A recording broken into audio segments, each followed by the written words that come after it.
F&F 패션 회사 2022년도 실적을 스루풋 회계로 분석하고 2023년도 매출액까지 예측해 보는 내용을 진행하도록 하겠습니다. 매출은 49.3%, 영업이익은 45.7%가 증가했습니다. 그리고 WCAI 회전율, 가공비 배부 재고자산 회전율이 2.2회전으로 산출됩니다. 구독, 좋아요는 제게 큰 에너지가 되겠고요. 그리고 1.5배속을 보시기 바랍니다. F&F에 대한 뉴스로서 M&A 귀재 김창수 F&F 회장 뷰티 테니스까지 사업 확장이라는 제목으로 이데일리에서 뉴스 보도가 4월 11일자로 나왔습니다. 지난해 7월 인수한 세르지오 타키니 론칭을 했다. MLB 등 라이선스와 자체 브랜드 육성에 박차를 가하고 있다. F&F 공격적 인수 합병으로 포트폴리오 확장. 그 다음에 지난해 9월 MLB 화장품 로칭 뷰티 사업 시작. 이렇게 소개를 하고 있는데 상당히 미남이시고 젊으신 분으로 보입니다. 홈페이지에서 가져온 건데요. 유명 연예인들을 모델로 해가지고 또 이 걸그룹이겠죠. 누군지는 모르지만은 또 어린 아이 또 외국인까지 해가지고 이렇게 홈페이지에 홍보를 하고 있습니다. 그러면은 이게 상장된 지 이제 제2기에 해당되는데요. 매출이 1조 6천억 원대로서 전년보다 49.3%나 증가했습니다. 그런데 재고자산은 그거보다는 적게 증가했는데 이것은 스루프트 입장에서는 좀 바람직한 거고 원가 회계에서는 재고이익이 조금 적게 나는 거니까 좀 마이너스 요인으로 되긴 될 겁니다. 그건 그렇고 매출 원가가 매출 증가율보다 더 증가했으니까 매출이익이 상대적으로 적게 증가했고 매출 총이익률은 0.9% 하락입니다. 그리고 판매관리비가 52.3%가 증가해서 영업이익은 전체 금액이 증가해 가지고 42.2%가 증가한 것으로 그렇게 결산이 됐습니다. 그런 스루풋 회계로 분석한 내용을 보면은 매출에 비례하는 매출 재료비가 회사가 제시한 자료대로 뽑으면은 221억 원뿐이 되지를 않습니다. 이게 일반 제조업이라면은 너무 재료 비율 비중이 낮습니다. 그러니까 굉장히 마진을 높게 받고 있다, 이런 얘기가 되겠죠. 매출 증가율이 49.3%인데 그나마 금액 비중은 작아도 60.6% 증가한 거로 되어 있어요. 11.3%나 차이가 있고 스루풋율은 무려 98.6%면은 거의 재료값은 얼마 안 되는데 다 모든 게 마진이다, 이렇게 될 정도입니다. 그럼에도 불구하고 스루풋율은 0.1%가 하락을 했고요. 그 다음에 이 매출과 재료 비율의 비율로 봐서는 원재료 가격은 상승했다라고 일단 1차 추론을 해볼 수 있겠습니다. 운영비용은 50.7%가 증가했습니다. 운영비용이 무려 1조 1천억 원대나 되죠. TOE 생산성 0.01포인트 떨어졌고 스루풋 영업이익은 4,773억 원으로서 원가회계 영업이익보다는 463억 원이 적은 수치입니다. 이것 역시 가공비 배부 재고자산이 크게 증가했기 때문입니다. 그래서 재고자산 내역에 들어오면은 현재 이익이기 때문에 자료는 2022년과 2021년만 공개되어 있습니다. 그래서 이 2022년도에 486억 원이 증가를 했고요. 2020년도 실적은 여기 나와 있는 대로 비성분 데이터 및 현금 흐름표, 재고자산 변동 및 평가손실 데이터를 이용해서 역산으로 증가액을 반영해서 제품이 2020년도에 이 정도 있었을 것이다, 이렇게 보는 거고요. 상품은 추적이 불가능했습니다. 그래서 전체 증감액으로는 이것도 현금 흐름표에 나와 있는 건데, 그래서 전체 재고도 뽑아냈고요. 평가 충당금도 뽑아냈습니다. 그 현금 흐름표에 있는 데이터를 가지고 그렇게 되겠습니다. 여기 계산을 안 했군요. 근데 제가 요건 또 제가 에러를 냈습니다. 자, 그건 그렇고 여기 재고자산 내역을 보면은 그 원재료가 없어요. 요게 좀 이상합니다. 요게 좀 이상하게 느껴져요. 자, 그 계속 진행해 보도록 하고, 그 다음에 이제 요게 이제 그 제가 오늘 재고자산 평가 손실액에 대한 의견을 조금 그 이해하기 좋게 좀 정리를 해봤습니다. 그래서 저는 재고자산 평가 손실 또는 환입을 잡는 작업이 광의적으로 보면은 분식회계로 인식해야 한다라고 주장을 하고 싶습니다. 예를 들어서 재고자산이 취득가격이 5만 원이었는데 평가손실 5천 원을 잡으면은 장부가격이 4만 5천 원이 되겠죠. 거꾸로 평가환입을 잡는 데면은 평가환입을 5천 원 잡았다면은 장부가격은 5만 5천 원으로 증가할 것입니다. 이 결과는 재고의 감소는 매출이익이 감소하고 재고의 증가는 매출이익이 증가한다. 이렇게 결론을 낼 수 있는데 왜 그러냐를 갖다가 설명을 좀 해볼 필요가 있겠다. 그래서 매출원가라는 것이 어떤 산식에 의해서 나오냐면은 기초재고에서 제조원가를 더해가지고 기말재고를 빼는 겁니다. 그러니까 기초재고가 처음에 그 7만 원이 있었다 그러면은 제조원가가 70만 원인데 기말재고가 그 5만 원짜리가 4만 5천 원으로 되면은 매출원가가 늘어나 버리죠. 72만 5천 원으로. 그러니까는 매출 가격이 100만 원이었다 그러면 매출원가를 빼면은 매출이익이 27만 5천 원으로 나오게 되어 있습니다. 그래서 평가손실은 매출이익을 감소시킨다. 그러니까 위와 같은 결론이 나오게 되는 거죠. 그리고 환입을 잡았을 때는 그 기말재고가 5만 5천 원으로 증가했으니까 매출원가는 71만 5천 원으로 내려가게 되어 있습니다. 그래서 평가 환입을 잡았을 때는 매출 100만 원에서 매출원가 71만 5천 원을 빼면은 매출이익이 28만 5천 원으로 환입을 잡았을 때는 매출이익이 증가한다. 이런 게 되겠어요. 이런 것이 진리냐 하면은 아니다라고 제가 이제 계속해서 주장을 하고 있는 거죠. 비용의 성격적 분류 내용을 회사가 제시한 걸 보면은 제품의 변동액의 크기가 매우 큽니다. 마이너스 417억 원인데 이것은 재고가 이만큼 증가했다는 얘기고요. 여기에 그 회사 표현은 원부재료 사용액이라고 되어 있는데 이게 98억 원뿐이 되질 않아요. 그러면은 재고자산 명세에 원재료가 없는데 원재료가 있다 하더라도 재고를 안 가져가는 거냐?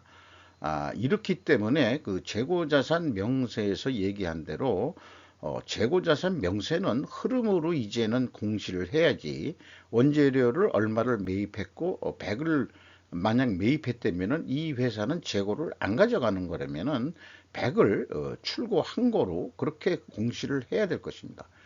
또 상품의 판매라고 봤을 때는 재고자산의 변동 범위에는 안 들어가고 제품의 변동만 표시하게 돼 있어요. 그래서 상품의 증감액은 알 방법은 없습니다. 그래서 원부재료 사용액은 26.4%가 증가했고 상품의 판매는 57%가 상품 매출원가죠. 57%가 증가했습니다. 그래서 1번 매출원가 재료비는 9.8% 감소했고요. 이렇게 마이너스가 나올 수 있느냐? 물리적으로 그게 조금 이상한 현실이죠. 어떻게 재료비가 마이너스가 나올 수 있느냐? 이게 이제 좀 이상한 현실입니다. 운영비용은 그 50.7%나 크게 증가를 했습니다. 그 그래서 그 이 운영 비용에서 그 판매 관리비를 뺀 게 이 가공비가 되겠는데요. 이게 이제 5천억 원대로서 전년보다 48.9%가 증가했습니다만은 총 제조 비용에 비해서 0.2% 가공 비율이 낮아졌습니다. 그러면 상대적으로 그 재료비가 0.2% 상승했습니다. 이것으로 봐서도 원재료 가격은 상승했을 것이다. 상품 매입 가격 포함해서라도 그렇게 판단이 됩니다. 이 회사가 상품도 구매를 하는 회사니까요. 그래서 그 스르풋을 그 분석할 때 최종적으로 그 매출 재료비를 산출하는 과정에 이런 그 비교를 할 수밖에 없게 되는데 PQ 총 제조 비용의 차이는 69억 2,800만 원 이고요. 그 다음에 이것은 생산 재료비의 차이하고도 같습니다. PQ 그 생산 재료비. 그래서 요거를 그 2단계 재고자산 배부 재고자산의 그 증감액과 그 다음에 회사가 제시한 금액의 차이가 69억 2,800만 원인데 상품의 증감액이 69억 2,800만 원입니다. 그러니까 2022년도에는 그 증감액을 산출해낼 수 있는데 2021년도는 데이터가 없는 관계로 그 산출해낼 수가 없습니다. 2022년도 것만 보면 될 것 같아요. 그래서 마지막 3단계 그 현금 흐름표 기준으로 하면은 현금 흐름표 상으로 그 이 현금이 464억 원이 나갔다면은 재고 자산이 464억 원이 증가해야 되는데 거꾸로 470억 원이 증가해서 그러니까 6억 원대가 더 증가를 했습니다. 자, 돈도 안 나갔는데 어떻게 더 증가할 수 있느냐? 그게 뭐냐고 그러면은 재고자산 평가손실 환입을 잡아서 그렇습니다. 마이너스로 표시되어 있는 것은 환입을 잡았다는 얘기가 됩니다.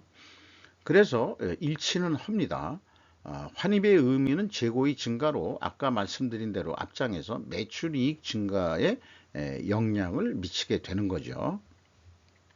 그러니까 의도적으로 뭐 요 정도 그 6억 원 정도 가지고 그 이 영업 이익을 그 조정하고 조작하려고 하는 기본적인 의도적인 작업은 아니고 뭐 이 원가 회계의 어떤 그 회계 규칙상 실제 이 실제 가치를 뭐 평가한다는 그런 명분들을 가지고 하고 있는데 이렇게 그 환입을 잡았다가 손실을 잡았다가 이런 일들이 결국은 광의적으로 보면은 금액의 다소를 불문하고 분식회계 개념 속에 집어넣어야 된다라고 저는 주장하고자 합니다.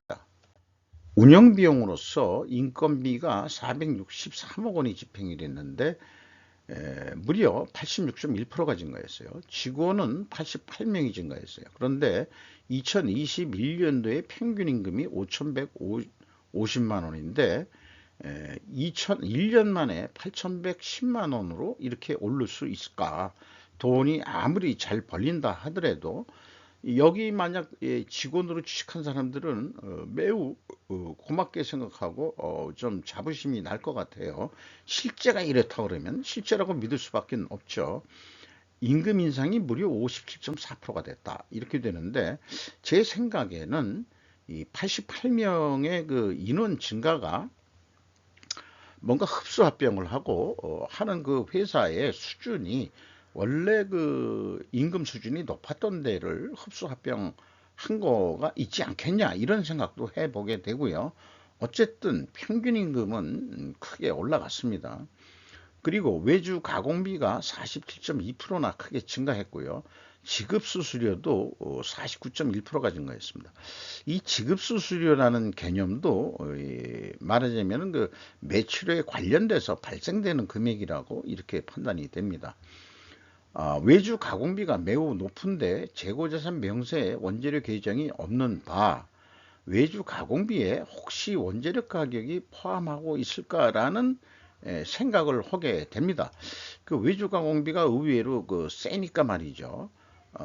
지급 수수료도 뭐 이거는 뭐 그냥 어떤 그 판매 비례해서 나가는 거라고 이렇게 생각이 됩니다만은, 그래서 외주 가공비를 변동비로 인식해서 원재료가 들어간 금액이라고 가정했을 때 스루프 손익을 산출해 볼 필요가 있지 않을까, 이런 생각을 여기서 해보게 됩니다. 그래서 이것을 그 스루프 손익에서만 한번 다시 계산을 해봤어요. 외주 가공비를 그 재료비 성격으로 넣어버리면은 이 스루프시 이제 50.1% 증가한 거로 되고, 스루프율이 그 아까 이 기초대로 하면은 98점 몇 프로인가 이렇게 되잖아요. 이게 이제 68.99%로 떨어집니다. 그래서 그 외주 가공비를 넣었을 경우에는 그 스루프율이 0.3% 상승한 것으로 이렇게 됩니다. 그러면은 이제 현장 가공비에서 외주 가공비를 빼야죠. 그러면은 나머지 외주 가공비를 빼놓으면은 현장에서 쓰는 돈은 얼마 되질 않습니다. 212억 원인데 그나마 그것도 작년보다는 102.1%가 증가한 거고요. 판매 관리비 52.3% 증가해서 이게 이 평균적으로 운영 비용이 53.5%가 증가한 것으로 이렇게 되겠습니다. 생산성 0.04로 떨어졌고요. 0.04포인트가 하락을 했고, 운영 비용은 똑같습니다. 결론적으로는 이게 똑같게 나오게 되죠. 차이는. 그렇게 해서 경영평가 지표에 넘어와서 요거는 상품 포함입니다. WCAI 2.2회전을 했고 전년보다 0.36회전이 상승했습니다. 스루프율은 0.1%가 하락을 했습니다.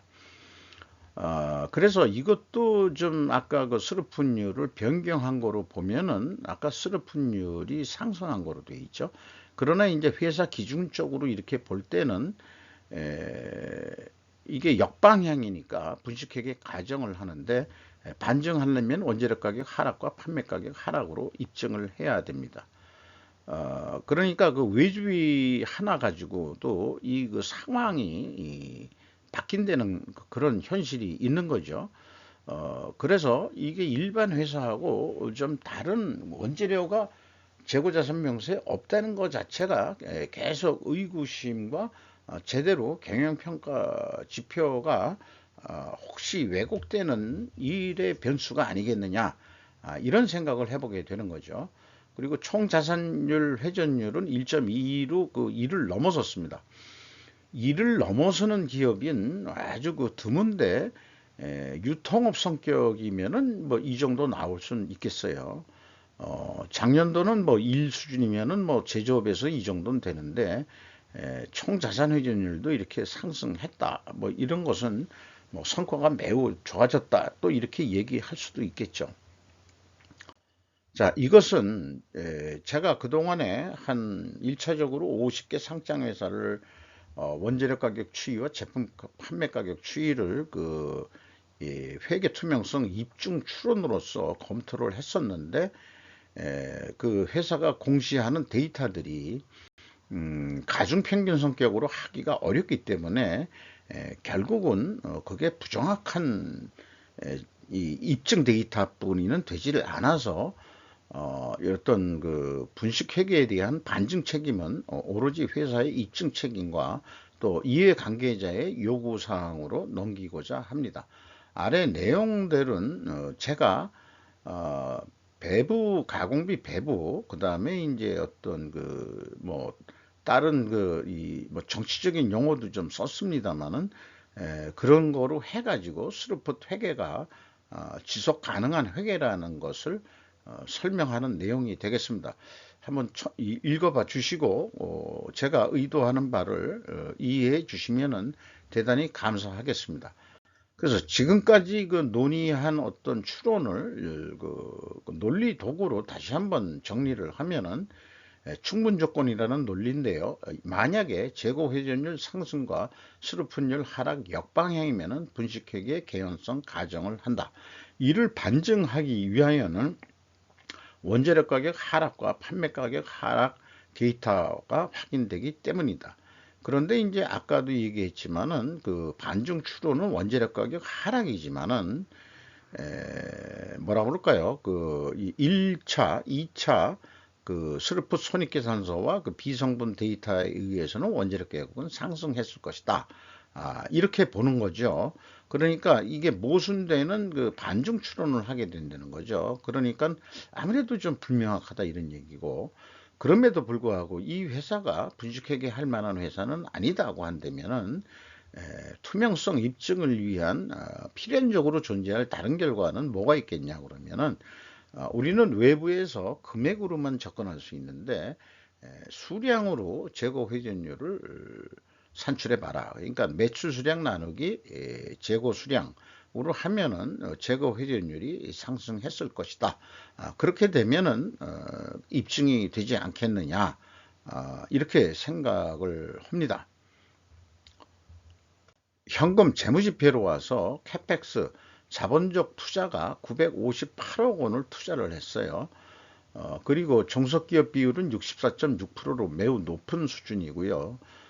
이 비율이 낮아진 것은 투자가 있음에도 불구하고 꼭 이게 종속기업만이 아니겠지만은 투하 자본이 증가했기 때문에 내려간 거로 산출이 됩니다. EAT 세후 현금 순이익은 5,660억 원으로서 수익률로는 53.6%, 3.6%가 상승했습니다. 채권자 잉여 현금 흐름이 673억 원을 원리금과 이자까지 해서 갚았습니다. 그래서 레버리지율은 14.3%로 떨어졌습니다. 주주 잉여 현금 흐름은 575억 원이 주주가 가져간 돈으로 해석을 하면 되겠습니다. 2021년도는 그 순수한 이익 배당이고요. 요거 2022년도의 금액은 그 자기 주식을 매입을 함으로써 주주들이 그 팔므로 인해 가지고 돈을 가져간 금액까지 포함된다 할 수 있겠습니다. FEM 최종 1968억 원의 현금을 벌었습니다. 리스크 대비 현금 버퍼율 7.1%로 상승했고요. 그 다음에 이익 인경음률이 83.7%에서 200%로 117%나 크게 뛰었습니다. 이렇게 해서 원가 회계 개념으로 연말까지 매출을 그동안의 이 변동한 변수를 그대로 다시 이어간다고 봤을 때 매출이 2조 4,500원까지 급격히 늘지 않겠냐. 그리고 영업이익도 8천억 원대. 이 경우 재고가 25%가 증가한다는 가정하에서입니다. 그런데 요렇게 됐는데 실질적으로 요때의 8천은 29% 증가였어요. 앞에 단계를 제가 생략해서 소개했는데, 그래서 계획보다도 더 이익이 많이 나니까 그대로 한다고 그러지만, 재고가 29% 늘었는데 25%만 늘었다고 가정한다면 약간 차이가 나죠. 그리고 거꾸로 25%를 감소시킨다면은 영업이익은 6,892억 원으로 또 떨어집니다. 한 1,000억 원가량이 더 영업이익이 감소하는 것으로 되어 있습니다. 이것이 원가회계의 근본적인 문제인 것이고요. 그런 내용을 지속적으로 이 홍보를 드리는 거고, 원가 회계의 대안으로서의 스루프트 회계, 그리고 목표로서 이 바벨 전략으로서의 WCA 회전율 상승을 해라 하는 목표를 추천하는 바입니다. 그래서 아까 이 외주비를 재료비 성격으로 인식했을 때가 우측인 경우고요. 왼쪽은 그냥 원래 분석했던 내용인데, 손익분기점으로 산출했을 때는 영업 이익이 46% 증가한다고 봤을 때 2조 한 4천억 정도 할 거로 돼 있고, 그 다음에 이제 재료비 기준으로 해서 좀 본다 그러면은 말하자면 매출 재료비가 50% 오른다고 했을 때 한 2조 4천 233억 원 정도 이렇게 그 매출 금액을 예측을 해볼 수 있겠습니다. 그래서 아까 그 운영 비용을 아까 바꿨잖아요. 그게 이제 그 54%그 상승으로 바꿈으로 인해서 말하자면 그 변수가 생겼는데, 그렇게 하더라도 약간 오른 2조 4,259억 원 정도로 나옵니다. 그래서 어쨌든 그 이 스르프 쪽으로서는 2조 한 4,233억 원을 이거를 그 판매 단가로 비유를 한다면은 럭셔리한 어떤 그 패션 제품 세트라고 한다 그러면은 242만 3천 원짜리 판매 가격을 제시할 수 있지 않겠냐, 이렇게 이제 비유를 해볼 수 있겠어요. 그러면은 이렇게 제안을 했는데 원가 회계 보다도 한 5만 원 싸게 해가지고 계약을 할 수 있습니다. 그래도 남는 거는 6,841억 원 남고 재고 회전율이 2.2회전 했는데, 더도 말고 2.4회전까지만 8.5% 증분을 시키는데 성공을 한다 그러면 매출액은 2조 6천억까지 늘어나고 영업이익은 8,862억 원의 영업이익을 실현할 수 있다. 그리고 재고가 8.5% 감소를 한다 그러면 큰 변동은 없고, 왜냐하면 매출에 비례하는 매출 재료비니까, 매출이 그 100만 원 단위로 다시 환원해서 얘기한다면은 2조 4천억 원으로 그 매출이 픽스 되면서 계획했던 그 영업이익 6,841억 원 선이다. 이렇게 나올 수 있겠습니다.